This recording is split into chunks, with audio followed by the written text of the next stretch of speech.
Record इसलिए कर रही हूँ because I want to show कि कैसे पलकों पे बर्फ जम रही है यहाँ पे भाई -30 डिग्री टेम्परेचर हो चुका है। अब कैलगरी अपने असली रूप में आ चुका है। बाहर सब तरफ बर्फ ही बर्फ है, सब कुछ वाइट है।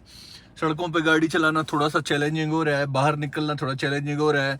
ज़्यादा देर बाहर रहो तो फेस पे फ्रॉस्ट बाइट हो जाती है। चलो घर पे आराम से तसल्ली से बैठ के बात करते हैं एक्चुअली में कैलगरी में अब हमारे को कैसा महसूस हो रहा है। चले हाँ,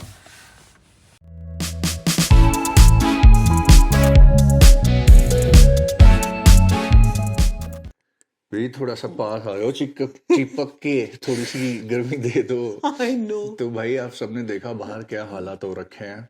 हर तरफ सिर्फ सफेदी की चमकार नजर आ रही है और उस सफेदी की चमकार में बहुत ज्यादा सर्दी महसूस होती है। आज कैलगरी का टेम्परेचर -35 और फील लाइक -40 41 42 42। -42। पता है हमारे साथ क्या हो रहा है, हम दोनों रोज प्लान करते हैं कि चल भाई अपना निकलते हैं कैमरा वैमरा लेके और अपना व्लॉग के सीन्स करके आते हैं। बाहर गए मतलब इतनी बुरी हालत थी। जैसे मैं बाहर निकला ना तो मेरे पूरे फेस पे एक तो फ्रॉस्ट बाइट फील होने लग गई, सब लाल हो गया और मेरा कैमरा फ्रीज हो गया यार। मतलब वो रिकॉर्डिंग में ना ऐसे ब्लरिश से इफेक्ट आ रहे हैं उसमें और अजीब से जो ट्राइपॉड का बॉल हेड होता है वो पूरा ढीला हो गया, कैमरा यूं ऐसे नीचे गिर रहा है। ऐसी अजीब अजीब अजीब चीजें हो रही थी। मतलब कि पूरा स्नो पैंट में और -40 की जैकेट में गए और ये जो चेहरा लेके आए ना ऐसे जैसे किसी के बोटॉक्स इंजेक्शन लगाओ लाल बंदर का चेहरा। तो घर आए पहुंचे यहाँ पे। घर तो भाई यहाँ भी बाहर सब जगह बर्फ ही बर्फ जमी हुई थी। वो तो लकीली हम अपार्टमेंट बिल्डिंग में रहते हैं तो यहाँ पे मेंटेनेंस हो जाती है। देखो अब बाहर यहाँ पे कैसे डेली लोग सफाई करने में लगे हुए हैं। ये भी देख लो भाई बर्फ कैसे साफ होती है।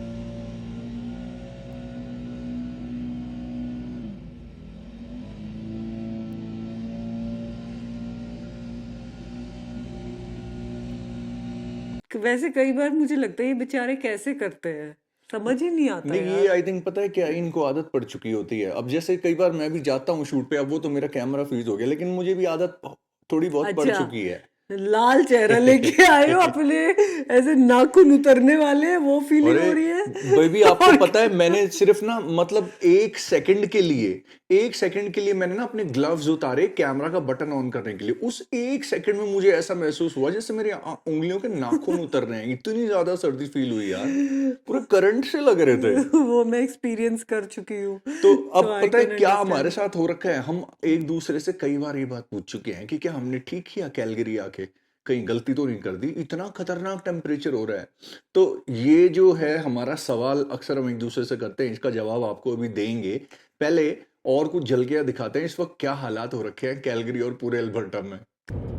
तो अभी अगर आप देखोगे चारों तरफ पूरा ही तो स्नो वाइट हो रखा है बिल्कुल। और गाड़ी चलाना हो जाता है थोड़ा चैलेंजिंग, लेकिन 2-3 दिन जब चला लेते हैं तो आदत पड़ जाती है। पता लग जाता है कि कहाँ पे गाड़ी फ्रिक्शन लूज करेगी।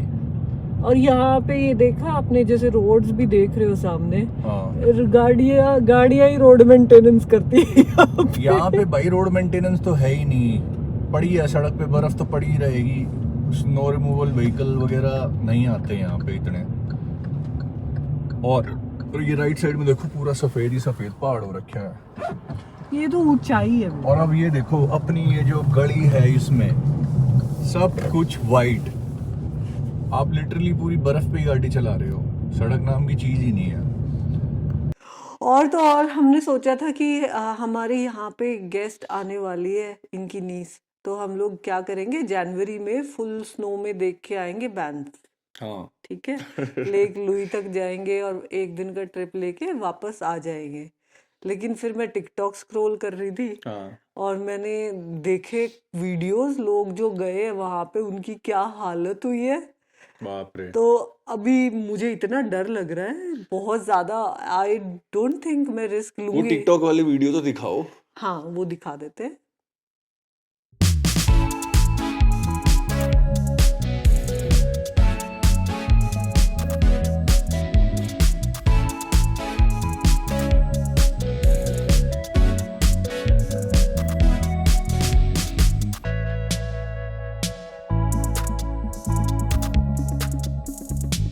तो ऐसे हालात हो रखे हैं। उसके बाद फिर हमने फैसला किया कि भाई बैंफ बाद में ही जाएंगे, फिलहाल अभी हम चांस नहीं ले सकते। आपको भी पता है ना, डेवी प्रेग्नेंट भी है, तो मैं ऐसी केस में कोई भी चांस नहीं लेना चाहता। तो हमने अपना बैंफ का प्लान तो आगे के लिए पोस्टपोन कर दिया है। बाय द वे, फिर भी मैं जानना चाहती हूँ कि आप लोगों में से कोई बैंड गया है इस मौसम में और क्या उनका एक्सपीरियंस रहा है, प्लीज शेयर करें। और एक चीज और मुझे पूछनी थी कि क्या वहाँ पे, जैसे हमारे पास तो Hyundai Elantra है, ठीक है, टू व्हील ड्राइव। हाँ, ऐसी गाड़ी में क्या आप वहाँ पे पहुंच सकते हैं? हाँ, और बल्कि ये भी कि क्या ऑल व्हील ड्राइव में भी जाना सेफ है? अगर सेफ हम है? गाड़ी रेंट करके भी जाते हैं तो भी क्या हाँ, ऐसे खतरनाक मौसम में सेफ है जाना? भाई हमें पता नहीं है, अगर किसी का एक्सपीरियंस हो तो बता देना, कहीं हम लोग वैसे ही ज्यादा ही डर रहे हो। एग्जैक्टली। तो अच्छा, एक टू व्हील ड्राइव से मेरे को एक चीज और मैं बता दूं जो मैंने एक्सपीरियंस की है। मैंने कभी ये ओंटारियो में इतनी एक्सपीरियंस नहीं की थी। यहाँ पे क्या है कि बर्फ के आपने देखा अभी स्टार्टिंग में कैसे सब जगह वाइट ही वाइट हो रखा है। सड़क तो दिखती ही नहीं है, आपकी लेन कौन सी है कौन सी नहीं है ये तो आप भूल जाओ, आपको क्या पता लगेगा। यहाँ पे ना मेन रोड की विंटर मेंटेनेंस बहुत गंदी है। मतलब वो स्नो रिमूवल व्हीकल आते ही नहीं है यार, साफ ही नहीं करते, सड़कें ऐसे ही पड़ी रहती हैं। अब सिग्नल के ऊपर जब गाड़ी रुक जाती है ना, तो एक तो एंटी स्किड, वो ब्रेक सिस्टम की वजह से वो स्किड होती नहीं है, तो ब्रेक थोड़ा सा टाइम लेता है लगने में, तो काफी पहले गाड़ी रोकनी शुरू करनी पड़ती है। दूसरी, जब सिग्नल ग्रीन हो जाता है ना, जो मैंने एक्सपीरियंस किया, तो मुझे तो आदत है, पंजा दबा दिया भाई, तो वो एकदम से ट्रैक्शन नहीं मिलता टायर को और गाड़ी स्किड होने लग जाती है। तो धीरे धीरे मैंने ये एक्सपीरियंस किया कि जब सिग्नल ग्रीन होता है ना, तो एक्सीलरेशन स्लो स्टार्ट करो ताकि एक बार टायर को ग्रिप मिल जाए, उसके बाद आप एक्सीलरेट कर लो। तो ये कुछ तरीके हैं जो अपनाने पड़ते हैं कैलगरी में अगर गाड़ी चलानी है तो। आई एम श्योर आप डायरेक्टली अगर कैलगरी आते तो योर चॉइस ऑफ कार भाई मैं वुड तो have been all wheel different. Drive SUV लेता, कार कभी ना लेता। बट हाँ, मैं ये जरूर कहूंगा इस मामले में ना ओंटारियो बहुत अच्छा है भाई। वहाँ पे विंटर मेंटेनेंस सड़कों की बहुत अच्छी है। आपकी सड़क उसी वक्त साफ कर जाते हैं स्नो रिमूवल व्हीकल, वो यहाँ पे मिसिंग है। हाँ, ये हम्म। बात सही बात है। तो चलो अब आते हैं मुद्दे पे, ठीक है, कि ये जो इतनी ज्यादा सर्दी हो रही है ये हमें डेली लाइफ में कितना इम्पैक्ट कर रही है, and do we still stand by our decision या और वी रिग्रेट इट? तो डेली एक्टिविटीज पे इस मौसम का अगर मैं कहूँ ना कि असर पड़ रहा है, तो कोई असर नहीं पड़ रहा। हमारे को ग्रोसरी लेने जाना है, शॉपिंग जाना है, कहीं भी जाना है घूमने, मतलब हम लोग चले जाते हैं, क्योंकि जैसा हम पहले भी कई बार बता चुके हैं, यहाँ पे ना वो बहुत ज्यादा हवा नहीं चलती और सनलाइट मिल जाती है, तो मेंटली थोड़ा आप रिलैक्स फील करते हो। आपने ऊपर से नीचे तक अच्छे से अपने आप को कवर कर लिया तो काम चल जाता है, आपका काम रुकता नहीं है। ये एक बात मैं जरूर कहना चाहूंगा। हाँ, हवा का तो थप्पड़ मैंने खाया ही नहीं है हाँ कैलगरी में, तो मुझे भी इतनी कोई टेंशन नहीं होती कि हम सुपरमार्केट जा रहे हैं। हाँ, एक आधा दिन कोई एक्सट्रीम स्नो डे होता है हाँ, तो उस दिन तो हम उधर भी नहीं निकलते थे। एग्जैक्टली। पर्सनली मैं सच्ची बताऊँ, -10 निकला या -20 निकला या -30 निकला, मेरे को तो सर्दी नहीं है पसंद भाई, नहीं है, मैं नहीं निकलती। मैं कोशिश करती हूँ कि मैं बस जाऊं ही ना, बस सब्जियां, डॉक्टर्स ये अपॉइंटमेंट, वाले काम ये हो काम, जाते हैं। और इन कामों में कोई प्रॉब्लम नहीं है। ये मैं बोल सकती हूँ कि जैसे कैलगरी में बहुत सारी है ना आउटडोर एक्टिविटीज है, इंडोर करने के लिए बहुत लिमिटेड चीजें हैं। हाँ, मतलब कि कितनी बार रेस्टोरेंट चले जाओगे, कितनी बार शॉपिंग मॉल में घूमते रहोगे। शॉपिंग मॉल भी ना इतने कंपैरिजन के नहीं है नहीं है। ओंटारियो के मुकाबले। मैं मतलब बहुत मिस करता हूँ ओंटारियो के शॉपिंग मॉल, सीरियसली। हाँ, और जो यहाँ पे कोर डाउनटाउन में मैंने सुना है कोई इंडोर ना हाँ पार्क है, उस पे हमारा जाना ड्यू है हाँ। मे बी, बट वहां पे जैसे पूरे डाउनटाउन में ना पार्किंग लगती है, हम्म। तो आप उनको ऑड आवर्स में जाना पड़ेगा, नहीं तो फिर वहां पे आप पार्किंग पे करो। तो हाँ, इंडोर एक्टिविटीज की कमी पड़ जाती है सर्दियों के मौसम में यहाँ पे। तो वो मिस हम्म। होती है हम्म। उसमें। उस इंडोर एक्टिविटीज आउटडोर एक्टिविटीज का सर्दियों में अगर बैलेंस सोचूं मैं अगर, हाँ तो मुझे पर्सनली लगता है कि ओंटारियो बेटर है इस चीज में, हाँ और आप मिस करते हो ओंटारियो को। हाँ, डेफिनेटली वो वाली चीजें मिस होती हैं जो इंडोर एक्शन वहां पे था। हाँ, और आपकी डेली एक्टिविटीज में हम नहीं मिस नहीं करते हैं डेफिनेटली बिल्कुल। नहीं मिस करते। डेली एक्टिविटीज में मेरे को कैलगरी ही पसंद है। आना जाना घूमना फिरना यहीं पे ज्यादा बेटर और मजेदार है, इवन दो टेम्परेचर बहुत ज्यादा खराब हो जाता है। हाँ, अब डेली एक्टिविटीज तो चल हो गई, इंडोर आउटडोर ये वाली चीजें तो ऐसी हैं जो इंसान यूज टू हो भी जाता है, ठीक है। हाँ। बट जो मेन हमारे को चीज यहाँ पे लाई है, या जो हमें सबसे अट्रैक्ट करती है, हम्म। वो है कि हम यहाँ की हाउसिंग मार्केट में एंटर कर सकते हैं।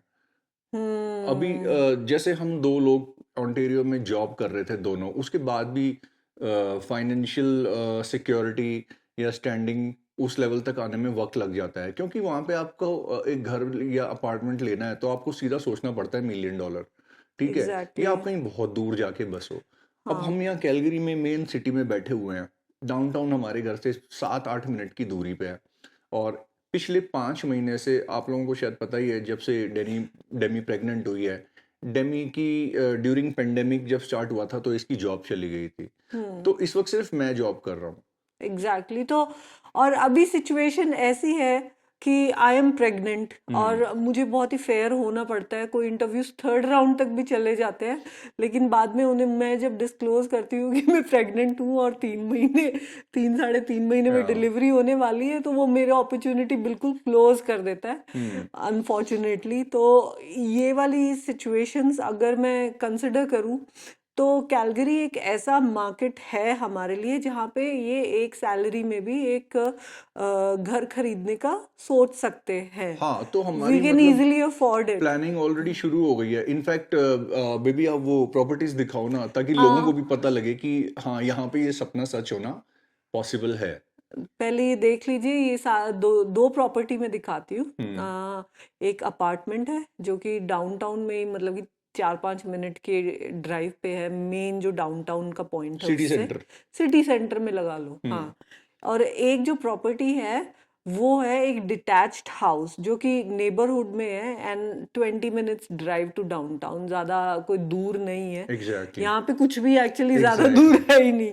तो और दोनों प्रॉपर्टीज अंडर 500,000 है। तो आप देख लो, कंपेयर कर लो कि आपके ओंटारियो और बीसी में क्या मिलेगा हाँ, और उतने ही पैसे में, मतलब कैलगरी कि में क्या मिल कैलगरी रहा में है। क्या मिल रहा है। वहाँ का मिलियन और यहाँ का 400, देख लो।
तो ये मतलब जब ऐसी चीज हम देखते हैं और हम्म। सोचते हैं ना, तो सारी सर्दी गायब हो जाती है ऑनेस्टली। मतलब इतना माइंड रिलैक्स हो जाता है कि यस, आने वाले कपल ऑफ मंथ्स में we can start planning for a house. और मेरे ख्याल से ये कैलगरी का एक बहुत बड़ा प्लस पॉइंट है। हाँ, एंट्री आसान है। और मुझे तो सच्ची बताओ इतनी बड़ी स्टुपिडिटी लगती है ना हम्म। कि वो मिलियन मिलियन डॉलर के भी खांचे ले रहे हो, छोटे छोटे करके कितने छोटे बेबी।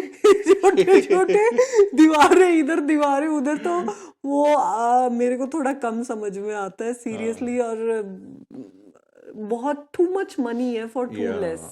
एग्जैक्टली यार, मतलब आप इतना पैसा भर देते हो, आप मॉर्गेज में गले तक दब चुके हो, और फिर भी जब आप घर में आते हो तो एक छोटा सा आपका मकान है। हम्म। यहाँ पे तो मतलब आपको एक खुलापन फील होता है, एट द सेम टाइम आपको इतना मॉर्गेज नहीं है, आपके ऊपर बर्डन नहीं है, और मेंटली आप हैप्पी फील करते हो यार कि मैंने एक अच्छी डील नेल कर दी। ऑलमोस्ट डबल प्राइस में है ये चीजें, हाँ मतलब कि आप 750 तक का अपार्टमेंट ऐसा मिल सकता है हाँ ओंटेरियो वगैरह में, एग्जैक्टली और यहाँ पे 400 का। सो 750 का तो ओंटेरियो में बहुत दूर जाके कहीं मिलेगा। मतलब आप डाउनटाउन के आसपास तो सोच भी नहीं सकते। और जो लोग ये सोचते हैं ना कि भाई एप्रिसिएशन ना, कनाडा वाइड जो हाउसिंग मार्केट की है ना वो 10% है। तो ऐसा नहीं है कि आपका 1 मिलियन पे 10% उधर अप्रिशिएट हो रहा है तो कैलगरी में नहीं हो रहा है, बल्कि कैलगरी एक ऐसे वर्ज पे है कि बहुत सारी जो आईटी कंपनीज और जो आरबीसी अपना टेक सेंटर खोल रही है यहाँ पे, और जो अमेजोन की बिलियंस की इन्वेस्टमेंट हो रही है यहाँ पे, क्लाउड कंप्यूटिंग वाला जो सेंटर यहाँ पे खोलने वाले हैं, तो इतनी सारी इन्वेस्टमेंट्स के साथ जो यहाँ पे परसेंटेज ऑफ बूम होएगा ना प्रॉपर्टीज में, वो अगले 5 साल में यहाँ के जो एजेंट्स है वो प्रिडिक्ट करते हैं margins will be better than other states, provinces. या यहाँ पे प्रोविंस बोलते हैं, इंडिया में स्टेट बोलते हैं ना। तो एक सेकंड, ये बाल कहीं माइक पे रसल ना कर रहे हो? मुझे नहीं लग रहा है। करते बेबी, मेरे कभी नहीं करते। पक्का बेबी? हाँ, कहाँ देख के सीन खराब कर दिया, दोबारा बोल दो हाउ सारा। स्वीट। तो ये भी डल जाएगा, उसमें क्या है, अच्छी लगेगी ये नोक झोंक।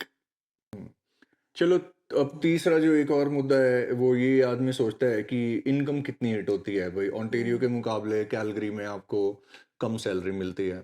ये बात कहीं ना कहीं ठीक है, हो सकता है ओंटेरियो में आपकी सैलरीज ज़्यादा होंगी, लेकिन फिर वही वाली बात है कि भाई at the end of the day आदमी घर तो खरीदेगा ही ना, और जब वो घर खरीदने जाएगा तो उसकी सारी सैलरी ऊपर नीचे हो जाती है। तो अगर आपको यहाँ पे थोड़ी कम भी मिल रही है, आपको बाइंग पावर ज़्यादा मिल रही है, आप उतना ही अपने रियल एस्टेट में पैसा बचा जाओगे। देखो एल्बर्टा में ना एवरेज हाउस होल्ड सैलरी है वो पूरे कनाडा में सबसे ज्यादा ही है, कम नहीं है। अच्छा। Like your salary hasn't change right, आप वहां से यहाँ आ गए लेकिन 2 पैसे ज्यादा ही बचा लेते हो क्योंकि यहाँ पे वैसे रेंटल्स कम है, हाँ जो कि एक बहुत बड़ा चंक है, मतलब कि $400 पर मंथ इज लाइक बहुत बड़ा डिफरेंस है। बिल्कुल है भाई। तो जो आपका पॉइंट है, हाँ कोई नया करियर शुरू करता है तो मे भी उसे थोड़ा सा हिट बैक लेने पड़ेगा, 6 महीने में वो कैचअप कर लेगा, हाँ ठीक है। लेकिन अगर कोई सेम ही जॉब में अपनी कंपनी के थ्रू ट्रांसफर होके आए हैं लोग और उनका तो कोई चेंज है नहीं, हाँ अगर प्रमोशन लेके आए तो फायदा ही है, खर्चे कम है। तो बिल्कुल। वो वाला पॉइंट तो किसी भी हिसाब से ज्यादा से ज्यादा अगर आप यहाँ पे आते हो, क्या आपकी मान लो ओंटेरियो में 50,000 है, आप 5,000 माइनस का हिट ले लोगे मान लो बाय चांस, हाँ ठीक है, पूरे साल में 5,000 का, लेकिन आप प्रॉपर्टी का प्राइस देखो ना, डिफरेंस यार। हाँ, मतलब वहाँ उतना ही कमा के उतना ही खर्च देने हैं, सिंपल सी बात है। तो वही है, काफी सारे फैक्टर्स होते हैं। अभी काफी डेवलपमेंट यहाँ पे अच्छी हो रही है and I am sure they will also improve the road maintenance, जो कि यहाँ की जो नई मेयर आई है, ज्योति नाम है उसका। अच्छा जी, देसी है। देसी लग रही है, तो उसने काफी इस चीज पे फोकस किया है कि वो रोड मेंटेनेंस पे ध्यान देंगे। ओके, तो आखिर में हमारा जो निष्कर्ष है वो ये है कि भाई हमने अपना डिसीजन बिल्कुल भी रिग्रेट नहीं किया। इनफैक्ट हम बहुत खुश हैं कि हम यहाँ आ गए। मैं कहता हूँ इतने सारे जो पॉइंट्स हमने गिनवाए ना, उसके मुकाबले में यार 2 महीने की सर्दी कुछ भी नहीं है। आप ऐसे ही ढकते दबते छुपते छुपाते निकाल लेते हो ये सर्दियाँ, और गर्मियाँ कैलगरी की हद से ज़्यादा सुंदर है। ये जगह जन्नत में तब्दील हो जाती है। तो इट्स ओके, मैं ओके हूँ इस 2 महीने की सर्दी को झेलने के लिए। और ये सिर्फ हम ही नहीं कह रहे, कुछ मैंने टिकटॉक वीडियोस देखे थे हाँ जहाँ पे लोग ये बताते हैं कि वो कोई बीसी से आया है, हाँ कोई कहीं से आया है, they move to Calgary and why they like it here, तो उनके भी रीजन देख लेते हैं। बिल्कुल। A lot of people ask me why I moved from Vancouver to Calgary. Well, I've been calling Calgary home for the last 4.5 years, and I actually think this is one of the best cities in Canada. Well, guys, the amount of sunshine that we get, it's like 333 days a year. We've got an amazing hot summer.